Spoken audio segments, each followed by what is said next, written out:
केचित् श्रमवश शिथिल शकुनि गलपुट चपलाभिः खद्योतोन्मेष मुहूर्त मनोहराभिः मनस्वी जन गर्हिताभिः संपद्भिः प्रलोभ्यमानाः विह्वलताम उपयान्ति। केचित अर्थात कुछ राजा लोग, यहाँ राजाओं का वर्णन कर रहे हैं। जो राजा इस दुराचारा लक्ष्मी के द्वारा दैववश परिगृहित हैं, जकड़े हुए हैं, उन राजाओं का वर्णन किया जा रहा है। ऐसे कुछ राजा लोग जो कि दुराचारा लक्ष्मी के द्वारा जकड़े हुए हैं, ये राजा संपद्भिः प्रलोभ्यमानाः, संपत्तियों के द्वारा लुभाए जाते हैं। संपत्तियों के कारण उनमें लोभ उत्पन्न हो जाता है। ये संपत्तियां कैसी होती हैं, इसके विशेषण देते हैं। चपलाभिः, संपत्ति सदैव चपला होती है, चंचला, अस्थिर और अनित्य होती है। श्रमवश शिथिल शकुनि, शकुनि का अर्थ पक्षी, श्रम का अर्थ थकान, थकान के कारण थके हुए, शिथिल शकुनि थके हुए शकुनि कबूतर आदि पक्षियों के गलपुट के समान चपला चंचला संपत्तियां। जिस प्रकार थके हुए कबूतर आदि पक्षियों का गलपुट निरंतर प्रकंपित होता रहता है, चलायमान दिखता है, उस तरह से संपत्तियां भी चलायमान होती हैं। खद्योत का अर्थ जुगनू, जुगनुओं के उन्मेष के समान मुहूर्त भर, क्षण भर मनोहर दिखने वाली संपत्तियां क्षण भर ही मनोहर दिखती है, उनका अंत सदैव दुखदायी होता है। जुगनुओं के उन्मेष के समान क्षण भर ही मनोहर प्रतीत होने वाली अतएव संपत्तियां कैसी होती हैं? मनस्वी जन गर्हिताभिः, मनस्वियों के द्वारा सदैव गर्हित होती है, निंदित होती हैं। मनस्वी जन संपत्तियों के अनेक दोषों के कारण, उसकी चंचलता, उसकी अनित्यता के कारण, अंततः दुख देने वाली होने के कारण मनस्वी जन सदैव इसकी निंदा करते हैं। ऐसी संपत्तियों के द्वारा लुभाए जाते हुए राजा लोग विह्वलताम उपयान्ति, विह्वलता को प्राप्त हो जाते हैं। वे बड़े अधीर, विह्वल का अर्थ बड़े अधीर, असहज और असरल रहते हैं। उनका आचरण बड़ा जटिल सा होता है और वे धैर्य धारण नहीं कर पाते हैं। धन लव लाभ अवलेप विस्मृत जनमानः, और ये राजा लोग कैसे होते हैं? धन के लव मात्र, लव का अर्थ कण, धन के कण मात्र के लाभ के कारण अवलेप, धन के कण मात्र के लाभ से जन्य अवलेप, अवलेप का अर्थ अहंकार, थोड़े से धन से वे बहुत अहंकार युक्त हो जाते हैं और अहंकार के कारण विस्मृत जन्मानः, वे अपने जन्म को ही भूल जाते हैं। इस बात को भूल जाते हैं कि उन्होंने कभी जन्म लिया और कभी उनका मरण होगा। वे मानवोचित सीमाओं को भूल जाते हैं, स्वयं को अनादि अनंत ईश्वर ही समझ लेते हैं।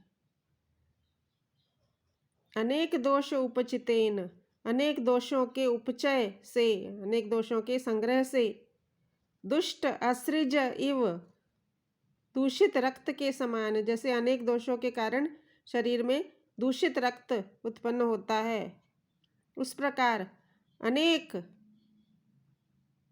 मन और बुद्धि में विद्यमान दोषों के कारण राग के आवेश से, राग का अर्थ आसक्ति, आसक्ति के आवेश से पीड़ित किए जाते हुए, आसक्ति के कारण वे पीड़ित होते हैं।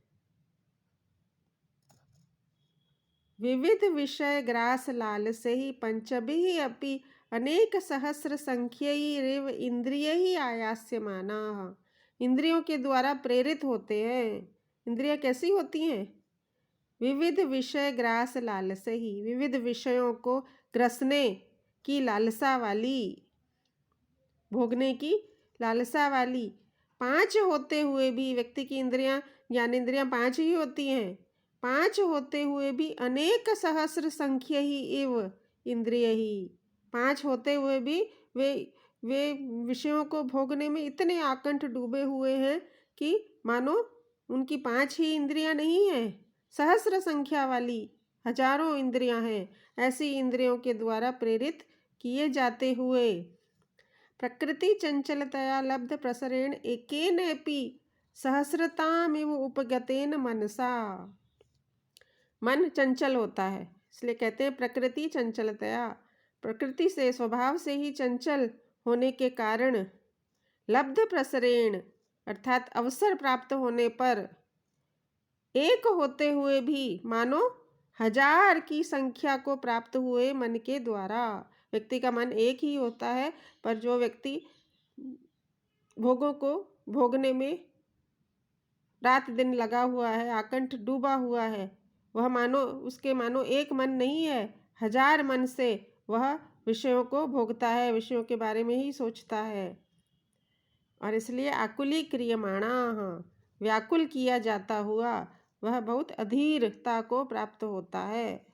ग्रहैरेव गृह्यन्ते, मानो ग्रहों के द्वारा ग्रस लिए जाते हैं, घेर लिए जाते हैं। इन राजाओं का जो इस दुराचारा लक्ष्मी के द्वारा किसी प्रकार दैववश जकड़े हुए राजा लोग हैं, इनका आचरण कैसा होता है? ऐसा होता है मानो ग्रहों के द्वारा घेर लिए गए हैं।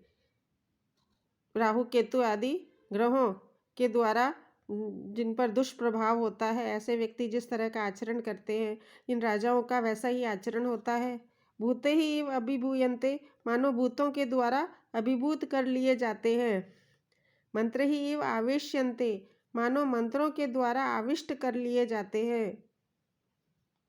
जैसे मंत्रों का प्रभाव जिस व्यक्ति पर होता है, उसका आचरण असहज, असरल होता है, अधीरता से युक्त होता है। इन राजाओं का भी वैसा ही आचरण होता है।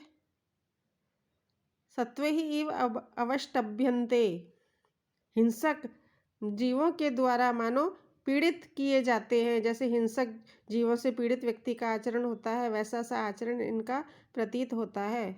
वायु ने एव विडम्ब्यन्ते, मानो वायु के द्वारा उड़ा दिए जाते हैं।